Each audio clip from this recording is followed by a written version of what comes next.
c'est un nouveau tournant pour moi, une nouvelle forme d'engagement. J'avais deux passions dans ma vie, le syndicalisme et puis la lutte contre l'illettrisme.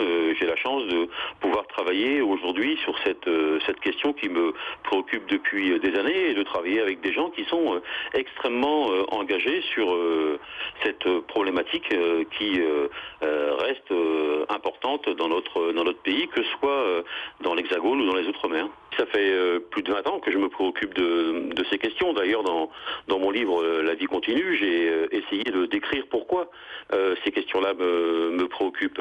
Bon, d'abord, j'ai été victime de ces situations-là durant ma jeunesse, et ensuite j'ai beaucoup travaillé, que ce soit au Conseil économique et social, que ce soit au Conseil d'orientation pour l'emploi ou dans mes activités militantes en tant que syndicaliste, notamment dans le cadre de la reconversion des sites industriels, de m'occuper du mieux que je pouvais des salariés qui étaient victimes de situations d'illettrisme. Vous avez vous-même souffert d'illettrisme dans votre enfance ? Oui, j'ai toujours du mal à en parler parce que, comme tous ceux qui ont connu des phases comme ça dans leur intimité, dans leur vie personnelle, c'est toujours dur à dire. C'est pour ça que j'ai fait l'effort de l'écrire, moi.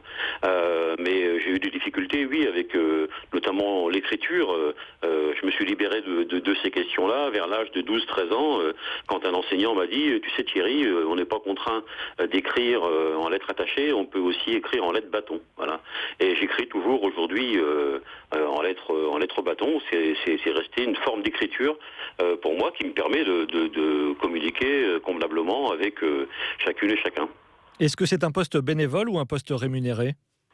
Ah non, c'est une mission qui est rémunérée, c'est un vrai travail. Hein.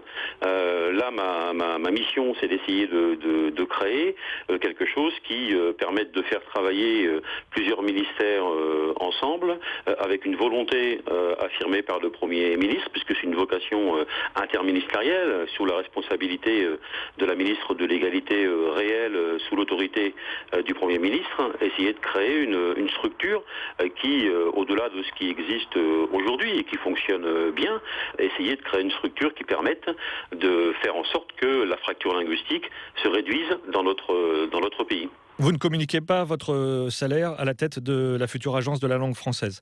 Non, parce que c'est pas un sujet de discussion. Que répondez-vous aux critiques qui disent que ce poste est un recasage, une forme de cadeau du gouvernement ? Alors quand on est encore salarié de la CGT, alors qu'on n'exerce plus de fonction de responsabilité, on nous dit qu'on est payé par la CGT à rien faire. Quand on va travailler dans le privé, on nous dit qu'on est vendu au patronat. Puis quand on travaille pour le gouvernement, on nous dit sans doute qu'on est vendu au gouvernement. Bon, d'abord, quand on confie des questions ayant trait à la langue française à des gens qui ne sont pas académiciens, ça peut toujours choquer. Bon, et puis vous savez, les Français, ils ont tendance à faire rentrer les gens dans les cases, même s'ils s'en défendent. Et pour eux, quand on est syndicaliste, on ne sait faire que le syndicaliste, alors qu'en fait, beaucoup de syndicalistes ont beaucoup d'autres passions, même s'ils exercent à un moment donné dans leur vie des responsabilités importantes.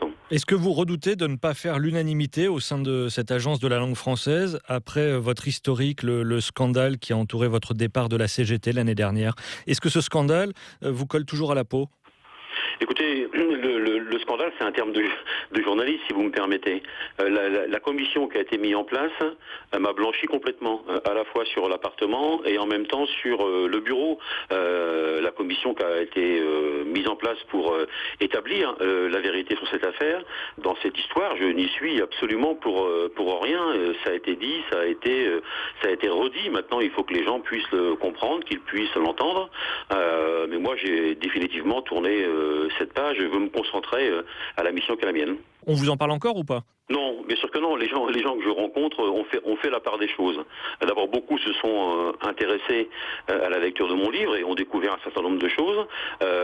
Et puis en plus, dans l'opinion publique, chacune et chacun a bien vu que la page était tournée, que Thierry Lepan avait été blanchi, que l'organisation a tiré enseignement de cette période douloureuse pour toute la CGT. Donc je crois que maintenant les choses sont claires, la page est tournée et il faut rassembler autour du projet.